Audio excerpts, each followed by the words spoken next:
Modern Times by Maya Cohen.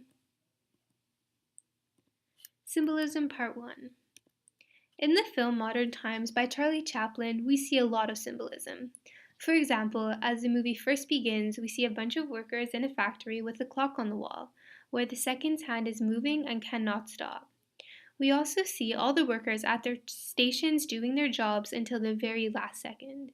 To me, this symbolizes that we as a society live under a dictatorship of time. Every day we follow a schedule to the exact second. Wake up, go to the bathroom, eat breakfast, go to work, lunch break, work, come home, eat, sleep, and repeat. We see that the characters in the film strain to keep up with their schedules and deadlines so they don't mess it up for the next people. For example, as we see in this picture, Charlie is working and there's a man behind him. And like we saw in the movie, Charlie had to keep up quickly or else he would ruin the schedule for the next man. Symbolism Part 2. Another symbol which I found was at the beginning of the film. When they are working in the factory, we see the manager of the company watching over everyone on screens. Not only does he watch while they work, he finds Charlie in the bathroom taking a break and yells at him over the screen to get back to work. I see this as like Big Brother, someone is always watching you. Although all the workers are doing their jobs, the manager is watching over them through a screen, watching every single move. Another thing that struck me about this scene was when they tried the machine on the tram, which is Charlie, which was basically a way to make it easier for workers to work while eating. This struck me because the manager is even taking over their break time, and we see that he is truly in control of everything. Important scenes. So throughout the film, there are several important scenes which really makes the movie. I think the first important scene would be when the tram is first introduced to the gamin. She can't afford much food for her younger sisters and her father, so she stole a loaf of bread and was chased until she bumps into the tram and is soon captured by the police. However, Charlie tells the police it was him who stole the bread.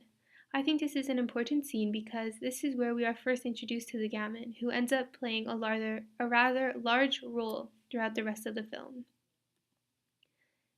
Another scene I found important was when the tram is in prison and there is a man who has cocaine and hides it in a salt shaker, which the tram ends up using. It is a humorous scene because we see how he reacts to the cocaine.